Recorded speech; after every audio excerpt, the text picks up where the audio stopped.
Hello friends, तो कैसे हैं आप सब। आई होप आप सब अच्छे होंगे। स्वागत है आप सभी का आपके अपने चैनल जुनून पढ़ाई का में। हम लोग स्टडी फॉर सिविल सर्विसेज का जो टेस्ट सीरीज़ है उसको देख रहे हैं, टेस्ट नंबर 25, जिसमें हमने 100 क्वेश्चंस ऑलरेडी कवर कर लिए हैं। अब हम लोग 101 से 150 तक का जो भी क्वेश्चन है उसको आज डिस्कस करेंगे। तो चलिए आगे बढ़ते हैं, देखते हैं क्या कुछ बातचीत है इस टेस्ट सीरीज़ में, उसको सॉल्व करते हैं। और आई होप आप लोगों को ये सीरीज़ पसंद आ रही होगी। पसंद आ रही हो तो चैनल को सब्सक्राइब ज़रूर कर लें और वीडियो को लाइक भी कर दिया करें, और अपने फ्रेंड्स के साथ इसको मन करे तो शेयर भी कर दिया करें। चलिए हम लोग चलते हैं अपने क्वेश्चन नंबर 100 पे। 100 वाला हो गया था कल, आज हमें 101 से करना है। तो चलिए आ गया है हमारा क्वेश्चन नंबर 101। देखिए इसमें क्या पूछ रहे हैं। इसमें पूछा जा रहा है कि भारतीय कानूनों को संहिताबद्ध करने के लिए किस अधिनियम के तहत भारतीय विधि आयोग की स्थापना की गई थी। तो भारतीय विधि आयोग की स्थापना किस अधिनियम के तहत की गई थी, आपको यही बताना है। कह रहे हैं 1793 का चार्टर एक्ट, 1813 का चार्टर एक्ट, या फिर 1833 का चार्टर एक्ट, या 1853 का चार्टर एक्ट। तो आपको बताना है इसका सही आंसर क्या होगा। तो इसका जो सही आंसर है वो हो जाएगा हमारा ऑप्शन सी, यानी कि 1833 का चार्टर एक्ट। तो जो हमारा 1833 का चार्टर एक्ट है, इसी के तहत भारतीय विधि आयोग की जो स्थापना है वो की गई थी। कब की गई थी ये भी हमें जानना चाहिए कि 1834 में की गई थी, ठीक है। और इसके पहले अध्यक्ष कौन बनाए गए थे, तो इसके जो पहले अध्यक्ष बनाए गए थे वो थे हम मैकाले। कौन थे, तो मैकाले जो हैं वो भारतीय विधि आयोग के पहले अध्यक्ष बनाए गए थे, जिसकी स्थापना 1833 के चार्टर अधिनियम के तहत 1834 में की गई थी, ठीक है। और 1833 में और एक घटना घटी है। आप लोगों को पता होगा कि जो मतलब कि ईस्ट इंडिया कंपनी थी, उनका व्यापारिक एकाधिकार था जिसको पूरी तरह से समाप्त किया गया था 1833 में। 1813 में भी समाप्त किया गया था, लेकिन उस टाइम पे उनके पास चीनी और चीनी दैट मीन्स चीन के साथ व्यापार करना और चाय का व्यापार करना, इस पे उनका भी एकाधिकार बना हुआ था। लेकिन आगे चल के 1833 में वो पूरी तरह से समाप्त हो जाता है। तो इसका आंसर क्या होगा, ऑप्शन सी। चलिए देखेंगे हम लोग अपना 102 नंबर का क्वेश्चन, और इसमें पूछ रहे हैं ये कहाँ से बना हुआ है। तो भारतीय संविधान के जो सोर्सेज हैं वहाँ से बना हुआ है। क्वेश्चन पूछ रहे हैं कि भारतीय संविधान की निम्नलिखित विशेषताओं में से कौन सा है जो हमने यूएसएसआर के संविधान से लिया हुआ है। यूएसएसआर जो कि पहले यूएसएसआर था, अभी तो वो टूट करके रसिया ही बचा हुआ है। तो आप बताएं इसमें क्या था। 4 ऑप्शन है आपके पास, मतलब कि डीपीएसपी यानी कि राज्य के नीति दिशा तत्व, या फिर मौलिक कर्तव्य, या समवर्ती सूची, या जो हमने प्रस्तावना में स्वतंत्रता, समानता और बंधुत्व के आदर्श लिए हैं वो। तो इसका आंसर क्या हो जाएगा। अब देखिए कि जो हमने मौलिक कर्तव्य लिए हैं ना, ऑप्शन बी, ये कहाँ से लिया हुआ है। तो ऑप्शन बी मौलिक कर्तव्य को हमने यूएसएसआर के संविधान से लिया हुआ है।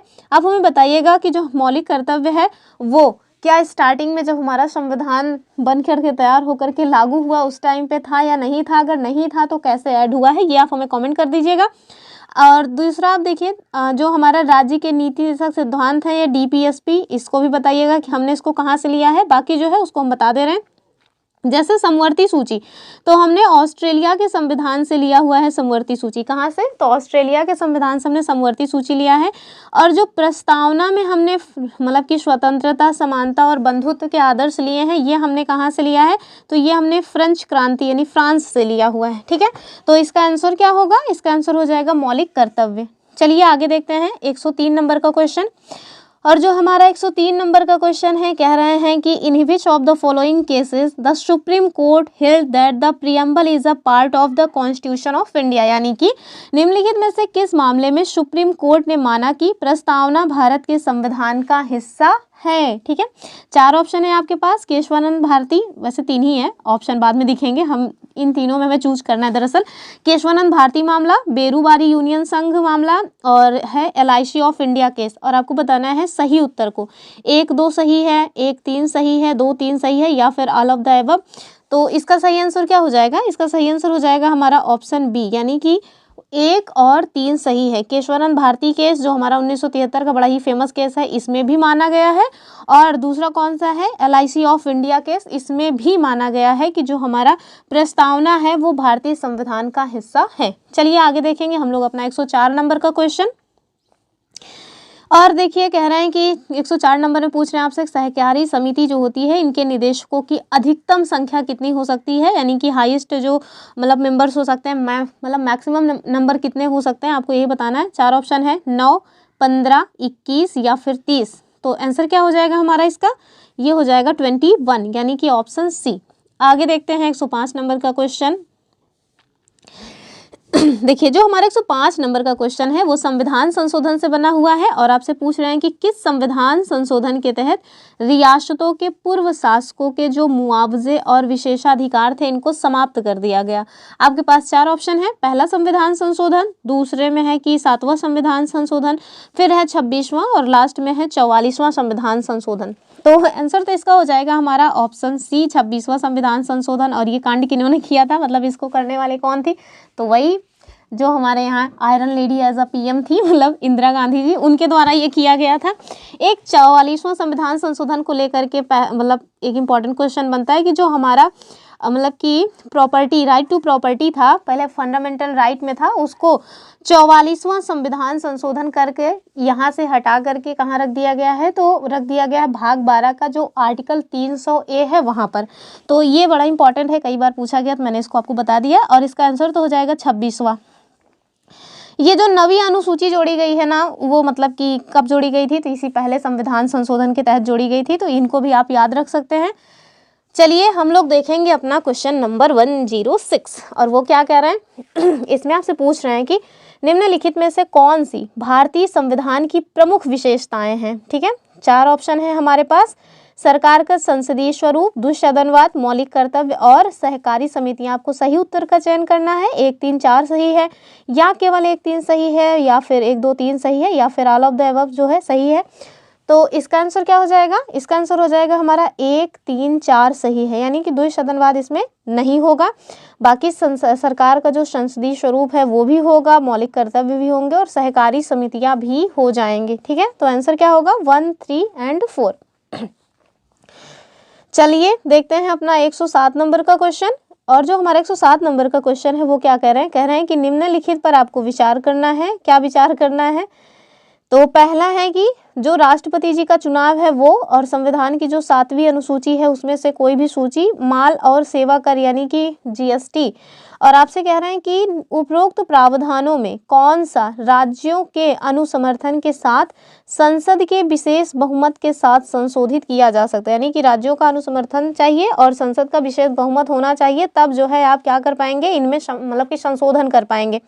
आपके पास ये जो ऑप्शन है इसमें आपको बताना है कि इसका आंसर क्या हो जाएगा। तो आप देखिए कि जो तीनों दिए हुए हैं ना, इन तीनों के लिए ही अगर आप इन तीनों में संविधान में संशोधन करना चाहते हैं तो आपको फिर राज्यों की भी जो है सहमति चाहिए और संसद का भी बहुमत चाहिए, तभी आप इसमें संशोधन कर पाएंगे। तो आंसर क्या होगा 1, 2, 3, ऑप्शन सी। चलिए देखते हैं अगला क्वेश्चन। 108 नंबर का क्वेश्चन क्या कह रहा है, कह रहे हैं कि संवैधानिक उपचार के अधिकार के बारे में निम्नलिखित कथनों पे आपको विचार करना है। पहला कथन क्या है, पहला कथन है कि यह मौलिक अधिकारों के उल्लंघन के मामले में सर्वोच्च न्यायालय और उच्च न्यायालय में जाने का अधिकार प्रदान करता है, सही बात है। दूसरा कह रहे हैं कि सर्वोच्च न्यायालय किसी अन्य न्यायालय को मौलिक अधिकारों के प्रवर्तन के लिए सभी प्रकार के निर्देश, आदेश और रिट को जारी करने का मतलब कि अधिकार दे सकता है। आपको बताना है कौन सा कथन सही है। और देखिए ऑप्शन क्या है, केवल 1, केवल 2, 1 और 2 दोनों, और ना ही 1 और ना ही 2। तो आंसर क्या हो जाएगा हमारा, आंसर हो जाएगा हमारा ऑप्शन ए, पहला वाला जो दिया हुआ है वो एकदम सही है। संवैधानिक उपचार के अधिकार के तहत आप आर्टिकल 32 के तहत सुप्रीम कोर्ट जा सकते हैं अगर आपके फंडामेंटल राइट्स का हनन हुआ है तो, और आर्टिकल 226 के तहत आप हाई कोर्ट में जा सकते हैं अगर आपके फंडामेंटल राइट्स का हनन हुआ है तो। चलिए आगे देखेंगे हम लोग 109 नंबर का क्वेश्चन।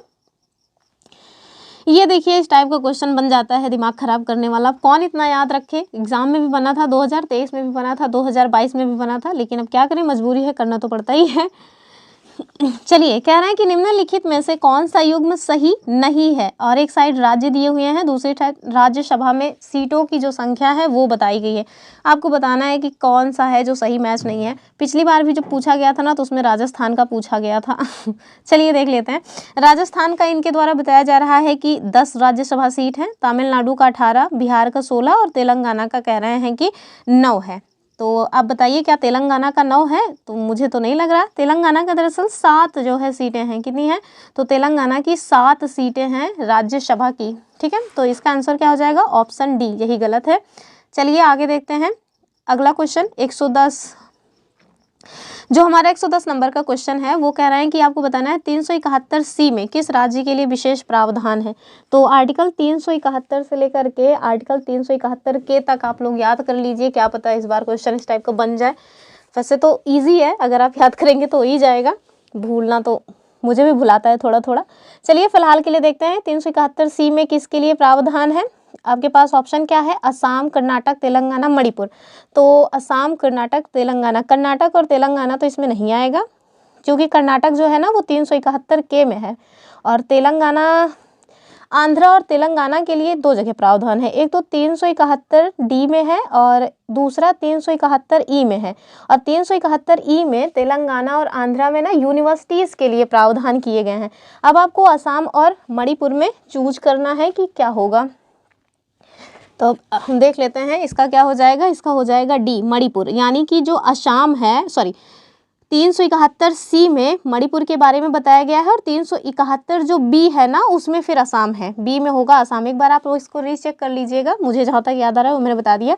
371A में क्या है? तो 371A में तो नागालैंड है। एक बार 371 में क्या है ये पूछा जा चुका है, ठीक है, महाराष्ट्र और गुजरात है शायद उसमें 371 में, और 371A में तो नागालैंड है, 371B में असम है, 371C में है हमारा मणिपुर, और डी में मुझे जहाँ तक याद आ रहा है, हाँ भी बता ही दिया, आंध्र और तेलंगाना के लिए प्रावधान है। और 371E में आंध्र और तेलंगाना में जो मतलब यूनिवर्सिटीज़ है उसके बारे में बताया गया है। जो हमारा 371F है, ये कई बार पूछा गया है, यहाँ पे है सिक्किम। क्या है? सिक्किम, F। जी में थोड़ा मुझे अभी कन्फ्यूजन हो रहा है, जी, आई में गोवा है और के में कर्नाटक है। जो 2 ठो छूट गया है उसको आप खुद देख लीजिएगा। नहीं, यच में भी मुझे याद आ गया, यच में है अरुणाचल प्रदेश। तो 371 यच में जो है ना वो अरुणाचल प्रदेश है। क्या है? अरुणाचल प्रदेश। अब जो छूटा हो उसको आप खुद से जाकर के चेक कर लीजिएगा, खुद याद कर लीजिएगा। चलिए देखते हैं हम लोग अपना क्वेश्चन नंबर 111 क्या कह रहा है। तो जो हमारा क्वेश्चन नंबर 111 है वो कह रहा है कि निम्नलिखित कथनों पे आपको विचार करना है, और पहला कथन क्या है, और यहाँ पे ना सही चूज करना है, ये ज़्यादा ध्यान देने वाली चीज़ है। कह रहे हैं कि दल बदल से उत्पन्न जो अयोग्यता है इसके बारे में किसी भी प्रश्न का निर्णय चुनाव आयोग के द्वारा दिया जाता है। दूसरा क्या है? कह रहे हैं कि दल बदल के आधार पर अयोग्यता लागू नहीं होती है यदि सदन के पीठासीन अधिकारी स्वेच्छा से अपनी पार्टी की सदस्यता छोड़ देते हैं। और आपको बताना है कौन सा सही है, केवल 1, केवल 2, या फिर 1, 2 दोनों, या फिर नन ऑफ द एबव। तो इसका आंसर क्या होगा? इसका आंसर हो जाएगा अपना बी वाला, यानी कि केवल 2 सही है। पहला क्यों गलत है? क्योंकि जो मतलब कि ये दल बदल से उत्पन्न जो अयोग्यता है कहाँ पे है? पहले तो यही जानिए कि 10वीं अनुसूची में है, और इसमें मतलब कि कौन इसके लिए अयोग्य है उसका जो निर्णय है वो चुनाव आयोग के द्वारा नहीं किया जाता, बल्कि जो पीठासीन अधिकारी होंगे उनके द्वारा किया जाएगा। किसके द्वारा? तो पीठासीन अधिकारी के द्वारा किया जाएगा। इसको याद रखिएगा, जैसे लोकसभा में जो लोकसभा स्पीकर होते हैं वो करेंगे, ठीक है। तो इसका आंसर क्या हो जाएगा? Option B. आगे देखते हैं हम लोग अपना अगला क्वेश्चन नंबर 112 क्या कह रहा है। कह रहे हैं कि किस अनुच्छेद के तहत राज्य जो है वो महिलाओं और बच्चों के लिए विशेष प्रावधान कर सकते हैं। तो इन सबको देख के ये तो पता ही चल रहा है कि हाँ आर्टिकल 15 में ही है। और आर्टिकल 15 कहाँ है? तो ये भैया आर्टिकल 15 हमारा फंडामेंटल राइट है, ठीक है। और इसे में आपको बताना है तो 15(2), 15(3), 15(5) या फिर 15(1). 15(1) तो नहीं है, और 15(5) और 6 भी वैसा नहीं होना चाहिए। क्यों नहीं होना चाहिए? क्योंकि इसमें EWS से संबंधित कुछ प्रावधान किए गए हैं। तो इसका आंसर क्या हो जाएगा? इसका आंसर हो जाएगा हमारा आर्टिकल 15(3). क्या हो जाएगा? आर्टिकल 15(3) हो जाएगा इसका आंसर, ठीक है। महिलाओं और बच्चों के लिए राज्य कुछ विशेष प्रावधान कर सकते हैं, ये कहाँ बताया गया है? आर्टिकल 15(3) में, ठीक है। चलिए आगे देखते हैं हम लोग अपना क्वेश्चन नंबर 113। और ये तो भैया एकदम फैक्चुअल क्वेश्चन है, अगर पता है तो पता है, नहीं फिर कोई बात ही नहीं। कह रहा है निम्नलिखित में से किसे संविधान सभा के प्रतीक यानी मुहर के रूप में उपयोग किया गया था? 4 ऑप्शन है। हाथी, दूसरा है बरगद का पेड़, तीसरा किताब, चौथा है हिरण। ये दरअसल हिरण होना चाहिए था, ऐसे छोटी की मात्रा लगेगी। तो इसका आंसर क्या हो जाएगा? ऑप्शन ए हो जाएगा, हाथी, ठीक है। आगे देखते हैं हम लोग अपना 114 नंबर का क्वेश्चन। यहाँ क्या कह रहे हैं कि जो हमारा आर्टिकल 352 है, ठीक है, इमरजेंसी से संबंधित है आर्टिकल 352, इसके तहत राष्ट्रीय आपातकाल के बारे में जो कथन दिए गए हैं आपको उस पर विचार करना है और बताना है कि कौन सा सही है, ठीक है। पहला कथन क्या है, कह रहे हैं कि इसे जारी होने की तारीख से 2 महीने के भीतर संसद के दोनों सदनों द्वारा अनुमोदित किया जाना चाहिए। दूसरा कह रहे हैं युद्ध, बाहरी आक्रमण और आंतरिक अशांति के आधार पर घोषित किया जा सकता है। कौन सा सही है, केवल एक, केवल दो, एक और दो, दोनों, और नन ऑफ द अबव। तो दूसरा वाला भी गलत है, पहला वाला भी गलत है, क्योंकि पहले वाले में जो 2 महीना लिखा है वहाँ 1 महीना होना चाहिए था। और दूसरा जो कह रहे हैं कि ये युद्ध, बाहरी आक्रमण, तो युद्ध और बाहरी आक्रमण तो ठीक है, लेकिन जो आंतरिक अशांति है अब इसको हटा दिया गया है। आंतरिक अशांति के बदले अब यहाँ पे सशस्त्र विद्रोह शब्द लिख दिया गया है। क्या लिख दिया गया है, सशस्त्र विद्रोह। और कब ये किया गया था, मेरे ख्याल से 44वां संविधान संशोधन में किया गया रहा होगा, तो ये यहाँ पे अब चेंज हो चुका है, ठीक है। तो इस वजह से आप देखिए कि दोनों के दोनों स्टेटमेंट गलत हैं, तो इसका आंसर क्या होगा, ऑप्शन डी हो जाएगा। आगे देखते हैं हम लोग अपना 115 नंबर का क्वेश्चन। कहना है निम्नलिखित भारतीय राज्यों को उनके गठन के वर्ष के आधार पर कालानुक्रमिक में सेट करना है, यानी कि कौन सा गठन कब हुआ है उसी के हिसाब से आप इसको फिर क्रोनोलॉजी में सेट कर लीजिए। सिक्किम, नागालैंड, त्रिपुरा, और बताना है कि सही उत्तर 2-3-1, 1-2-3 या फिर 3-1-2 या फिर 3-2-1। तो चलिए देख लेते हैं इसको हम लोग। तो इसका आंसर क्या हो जाएगा, तो इसका जो आंसर होगा वो हो जाएगा हमारा 2-3-1, यानी कि सबसे पहले नागालैंड का गठन हुआ है, उसके बाद फिर त्रिपुरा, और लास्ट में फिर आप देखेंगे कि सिक्किम का गठन हुआ है। इसको आप जाकर के एक बार ज़रूर देख लीजिएगा। 1963 में नागालैंड है, ये मुझे याद आ रहा है, बाकी नहीं याद आ रहा है तो झूठ का बताएंगे उल्टा सीधा। आप लोग इसको चेक कर लीजिएगा खुद से।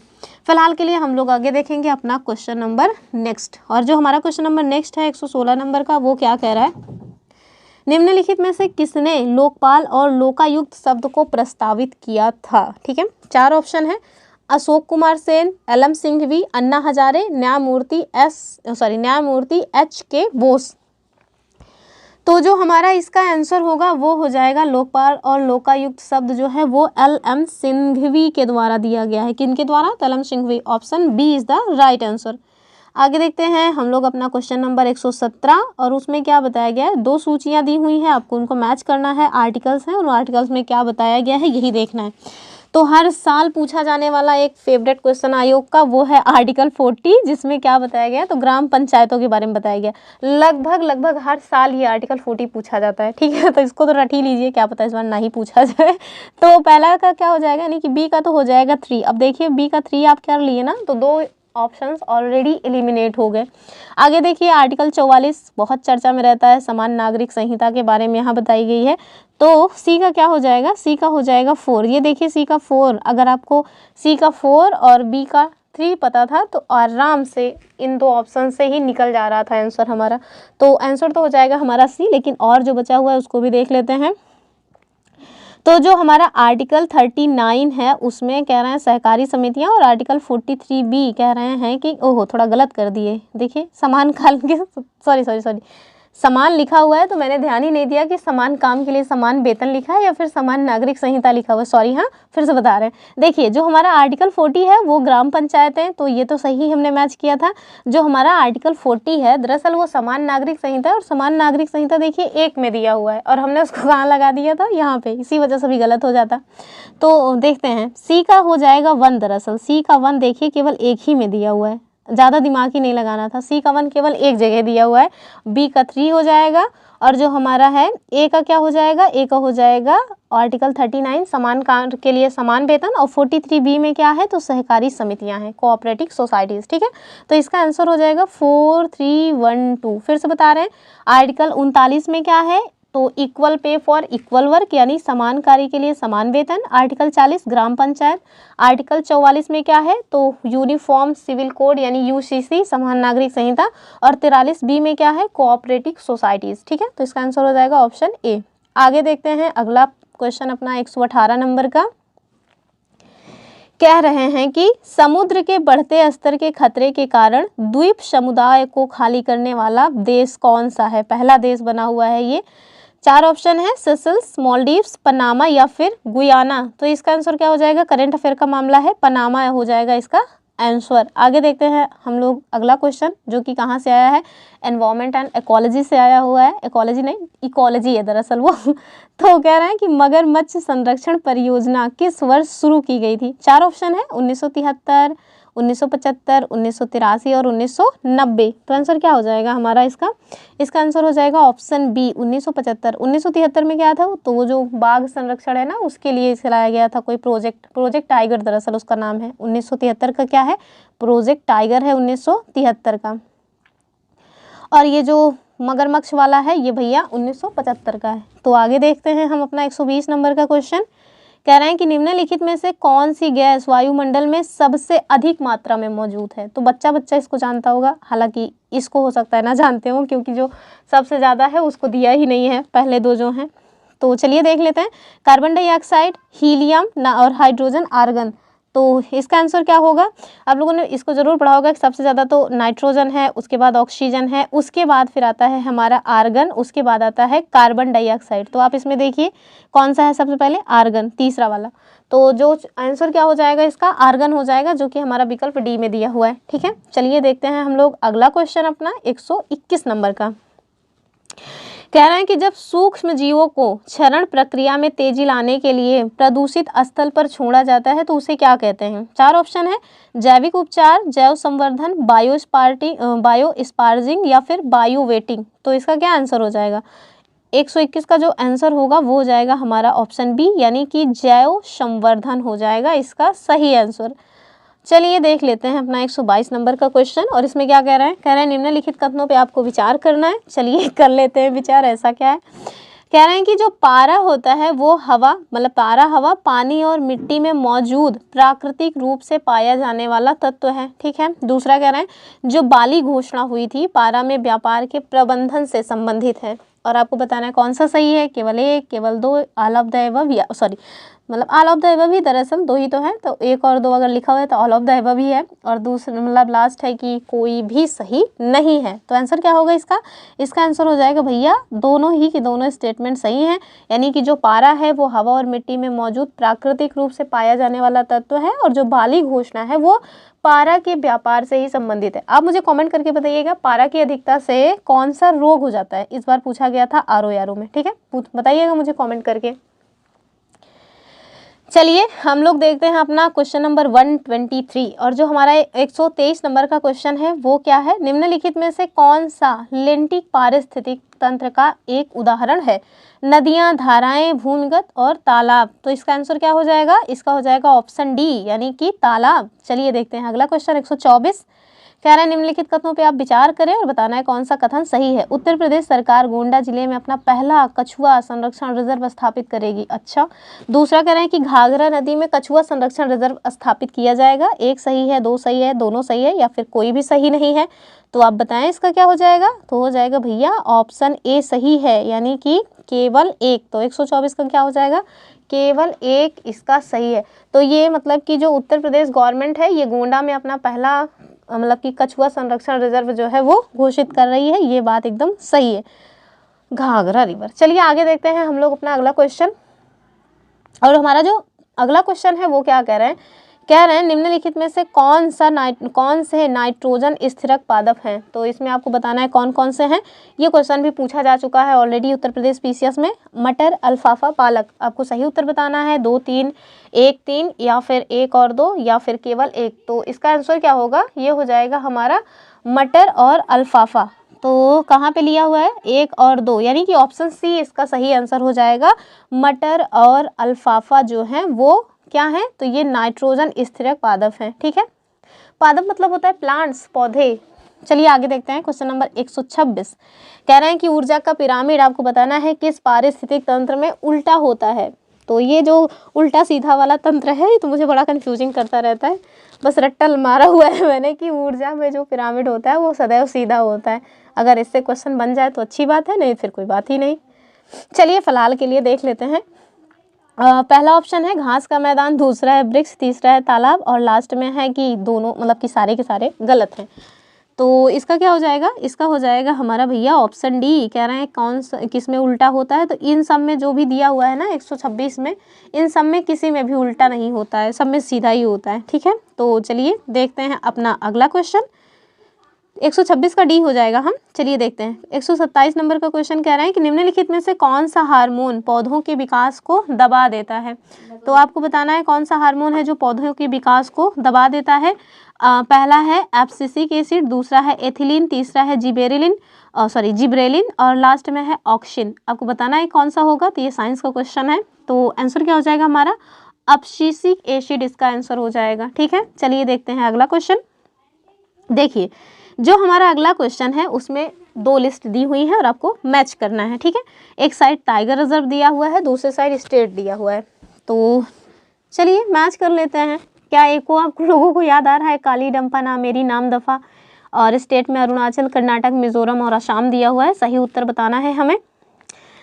नामदफा नामेरी, वैसे तो मुझे सब याद आ रहे हैं पर पता नहीं क्यों क्वेश्चन देख करके ना बत्ती गुल हो जाती है। इसका आंसर होगा हमारा ऑप्शन बी, यानी कि 2, 3, 4, 1 इसका सही हो जाएगा। तो आप देखिए कि जो काली टाइगर रिजर्व है वो कहाँ मिलेगा, ये आपको मिल जाएगा कर्नाटक में। तो का से काली, का से कर्नाटक याद रख सकते हैं हम लोग इसको। डंपा कहाँ मिलेगा, तो भैया डंपा तो मिजोरम में ही है। नामेरी कहाँ है, नामेरी आपको मिल जाएगा असम में, और नामदफा मिलेगा अरुणाचल प्रदेश में। तो इसका आंसर क्या होगा 2, 3, 4, 1, यानी कि काली जो है टाइगर रिजर्व कर्नाटक में है, डंपा मिजोरम में है, नामेरी असम में है और नामदफा जो है वो अरुणाचल प्रदेश में है। चलिए देखते हैं अगला क्वेश्चन 129। निम्नलिखित में से कौन से पादपों के बृहद पोषक तत्व हैं। 4 ऑप्शन है, जस्ता, हाइड्रोजन और तांबा, दूसरे में है सल्फर, कैल्शियम और फास्फोरस, तीसरा है मैग्नीज, फास्फोरस और कोबाल्ट, लास्ट में है लोहा, तांबा और बोरान। तो इसका आंसर क्या होगा, इसका आंसर होगा भैया ऑप्शन बी, सल्फर, कैल्शियम और फास्फोरस। ये जो है पादपों के बृहद पोषक तत्व हैं।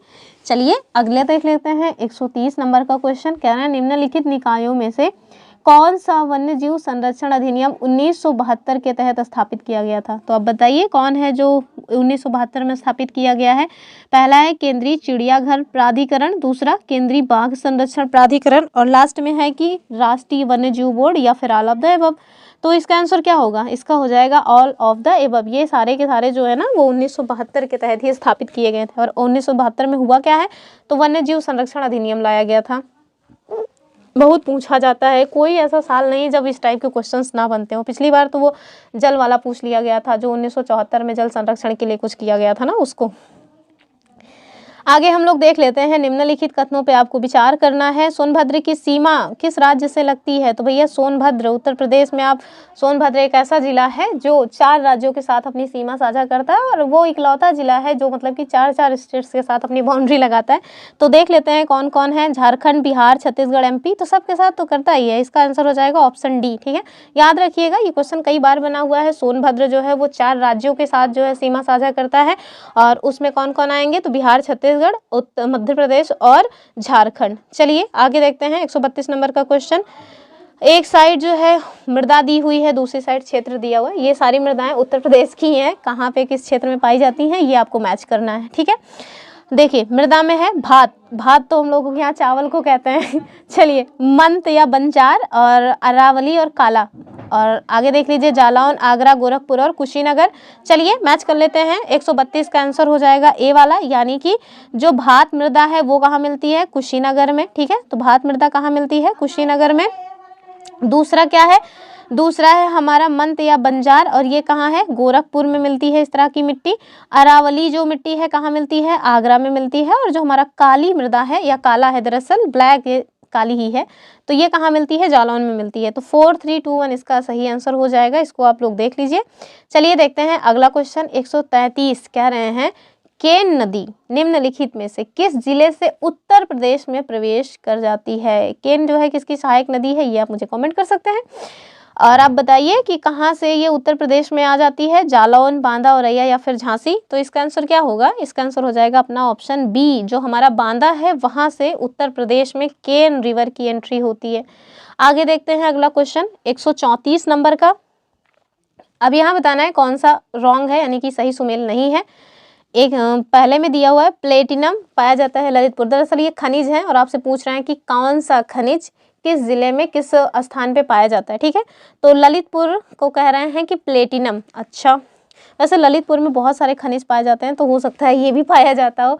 आगे कह रहे हैं कि डायमंड बांदा में। अच्छा, और चूना पत्थर मिर्जापुर में। ठीक, और लास्ट में यूरेनियम कह रहे हैं सोनभद्र में। यूरेनियम के लिए तो अपने यहाँ ललितपुर एकदम विख्यात है, तो मेरे ख्याल से यही इसका मतलब कि रॉन्ग आंसर होना चाहिए और यही है भी। यूरेनियम का जो सोनभद्र दिया हुआ है ये गलत है। अपने यहाँ तांबा और यूरेनियम के लिए ना ललितपुर बहुत ज़्यादा जाना जाता है, तो इसका आंसर गलत हो जाएगा, सोनभद्र नहीं होगा। बाकी सारी जो चीज़ें दी हुई हैं वो एकदम सही हैं। आगे देखते हैं 135 नंबर का क्वेश्चन। कह रहे हैं कि निम्नलिखित में से कौन सा बांध बेतवा नदी पर नहीं बनाया गया है। ठीक है, ओबरा बांध, परीक्षा बांध, माता टीला और राजघाट जो बांध है वो। तो बताइए कौन है भैया जो बेतवा नदी पर नहीं है। तो इसका आंसर क्या हो जाएगा, इसका आंसर हो जाएगा ऑप्शन ए, ओबरा जो डैम है वो आपको यहाँ पे नहीं मिलेगा। बाकी जो अन्य दिए हुए हैं परीक्षा, माता टीला, राजघाट, ये सभी के मतलब कि बेतवा नदी पर ही बनाए गए हैं। तो ओबरा नदी पर ये नहीं बनाया, मतलब ओबरा जो डैम है ये आपको बेतवा नदी पे नहीं मिलेगा। चलिए देखते हैं 136 नंबर का क्वेश्चन। कह रहे हैं कि उत्तर प्रदेश का निम्नलिखित में से कौन सा रामसर स्थल मॉन्ट्रो रिकॉर्ड के अंतर्गत है। तो क्या आपको पता है ऐसा कुछ कि उत्तर प्रदेश का कोई स्थल हो जो मॉन्ट्रो रिकॉर्ड में हो? ऐसा तो नहीं होगा ना, मुझे तो लगता है एक राजस्थान का और एक उड़ीसा का है। फिलहाल के लिए देख लेते हैं। कह रहे हैं कि समन पक्षी अभ्यारण्य, सूर सरोवर या बखीरा और मतलब नन ऑफ द अबव। तो ज़्यादा ठीक लग रहा है नन ऑफ द अबव। इसका जो आंसर होगा वो जाएगा डी। क्यों? क्योंकि इसमें ना एक मतलब कि जो चिल्का झील है वो है और राजस्थान का एक कुछ है कोई अभ्यारण्य वगैरह है, तो उसको आप देखें। लेकिन उत्तर प्रदेश का कोई नहीं, केवल 2 ही तो हैं ही हमारे यहाँ जो मॉन्ट्रो रिकॉर्ड में शामिल हैं। आगे देखते हैं हम लोग क्वेश्चन नंबर 137 और जो हमारा 137 है वो क्या कह रहे हैं। कह रहे हैं आपको एक तरफ मतलब 2 सूचियाँ दी हुई हैं, एक साइड मेला दिया हुआ है, दूसरी साइड बताना है कि कौन से क्षेत्र में लगता है। तो हाँ, ये वाला क्वेश्चन भी खूब बनता है। कह रहे हैं सोरोन मेला, कजली मेला, परिक्रमा मेला और राम बारात मेला और महोबा, कासगंज, आगरा और अयोध्या। सबसे ज़्यादा इंपॉर्टेंट मुझे लग रहा है, मतलब कि सबसे ज़्यादा जो मुझे एकदम कंफर्म है वो है सोरोन मेला। और कहाँ लगता है? कासगंज में लगता है। तो ए का तो हो जाएगा 2। देखिए ए का 2 अगर कर लेते हैं तो 2 ऑप्शन ऑलरेडी खत्म हो रहे हैं। फिर देखिए राम बारात मेला जो लगता है ना, ये आगरा में लगता है या फिर अयोध्या में। राम बारात मेला मेरे ख्याल से आगरा में लगता है, एक बार मुझे चेक करना पड़ेगा इसको। तो इसका आंसर तो होगा अपना सी वाला। ठीक है, तो सोरोन मेला तो कासगंज में लगता है, सही है। कजली मेला जो है महोबा में लगता है। राम बारात मेला देखिए आगरा में ही लगता है।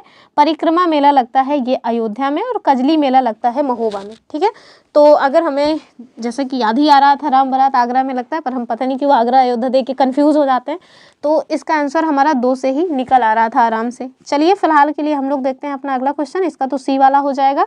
सोरोन मेला कासगंज, कजली मेला महोबा, परिक्रमा मेला लगता है अयोध्या में, राम बारात मेला आगरा में लगता है। ठीक है, आगे हम लोग देखेंगे और आगे क्वेश्चन क्या कह रहे हैं। कह रहे हैं इगतपुरी जो झील है जो कि हाल ही में समाचार में देखी गई थी वो किस राज्य में है। ठीक है, 4 ऑप्शन है, मेघालय, महाराष्ट्र, हरियाणा और उड़ीसा। तो आपको बताना है इसका आंसर क्या होगा। ये है हमारी महाराष्ट्र में। कहाँ पे है? महाराष्ट्र में है। कौन सी झील है? इगतपुरी झील है। ठीक है, चलिए देखेंगे अगला क्वेश्चन। भैया मोस्ट इम्पॉर्टेंट क्वेश्चन और थोड़ा इजी भी है क्योंकि काफ़ी एकदम मतलब अभी 1 महीने पहले बहुत चर्चा में था।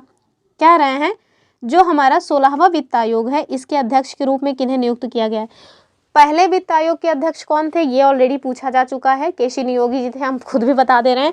15वें जो वित्त आयोग के अध्यक्ष थे वो एन.के. सिंह थे, अब उनका कार्यकाल समाप्त हो रहा है। और 16वें वित्त आयोग के जो अध्यक्ष हैं वो अरविंद पनगड़िया जी को नियुक्त कर दिया गया है। तो इसका आंसर क्या हो जाएगा? Option A.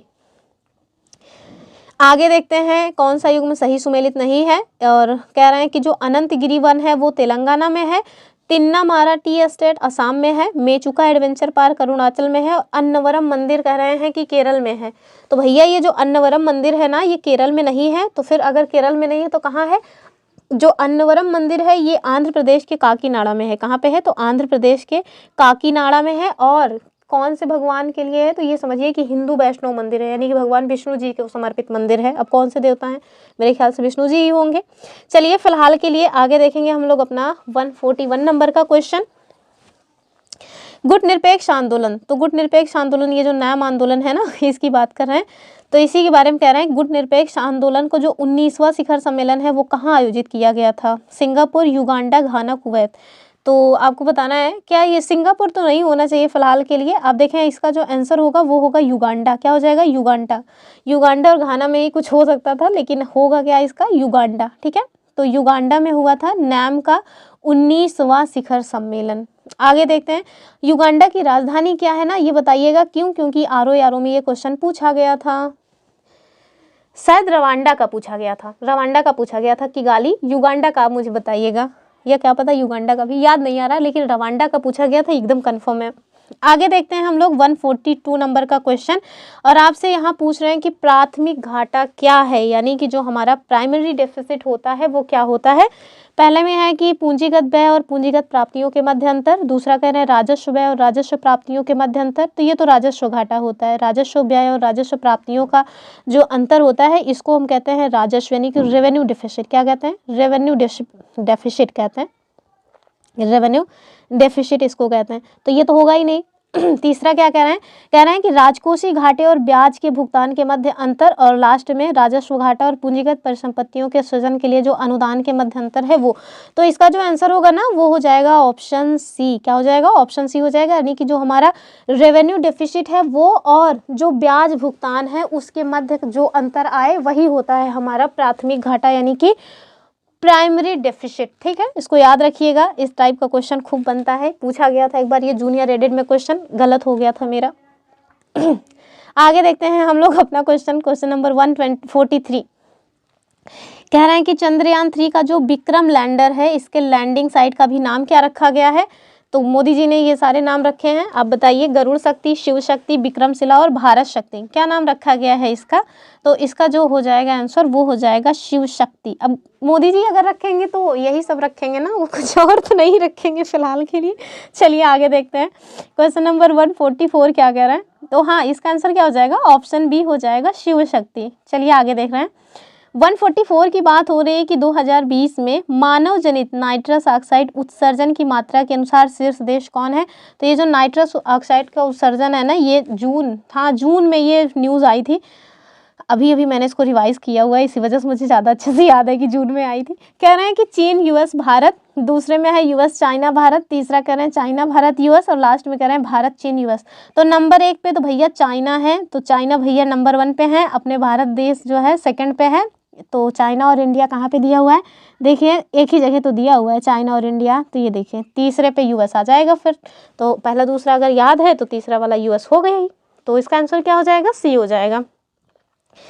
आगे देखते हैं 145 नंबर का क्वेश्चन, और 145 नंबर का क्वेश्चन क्या कह रहा है? कह रहा है कि उत्तर प्रदेश सरकार द्वारा संचालित एक जिला एक खेल। अभी तक हम लोगों ने एक जिला एक उत्पाद यानी ओडीओपी वाला देखा, खूब जो है क्वेश्चन पूछा गया, पीसीएस में भी पूछा गया, इस बार आरओ में भी पूछा गया। अब देखिए एक खेल मतलब कि एक जिला एक खेल वाली स्कीम आई है, तो अब हो सकता है कि इसको भी पूछा जाए, और कुछ दिन तक ये भी एकदम मतलब चर्चा में रहे। तो अब हम लोगों को देख लेना चाहिए। वैसे तो हमें समझ में नहीं आ रहा है कैसे याद किया जाए, एक ही जिले में कई सारे खेल को जो है रख लिया गया है।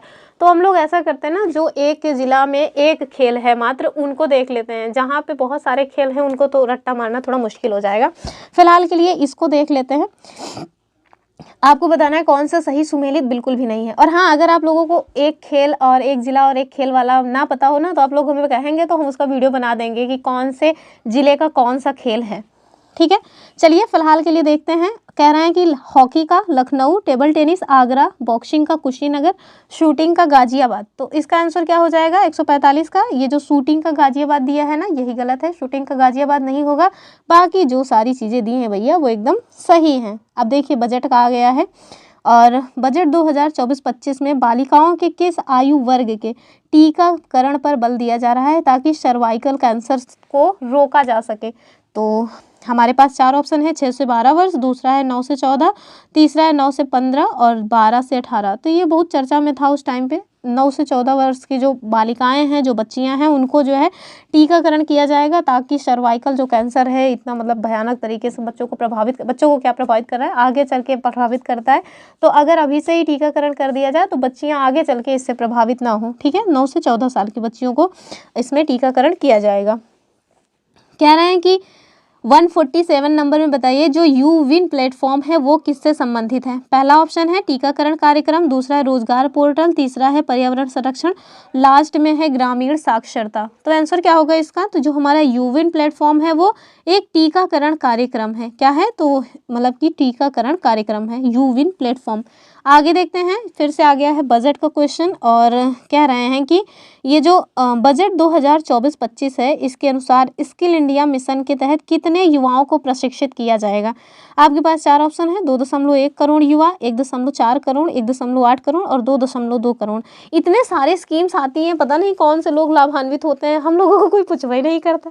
चलिए देखते हैं, और इसका जो आंसर होगा वो हो जाएगा ऑप्शन बी 1.4 करोड़। ठीक है, आगे देखते हैं 149 और ये सेकंड लास्ट क्वेश्चन है। इसी के साथ हमारा जो टेस्ट नंबर 25 है ना वो समाप्त भी हो जाएगा। फिर उसके बाद हम लोग कल से 26 नंबर का टेस्ट देख लेंगे।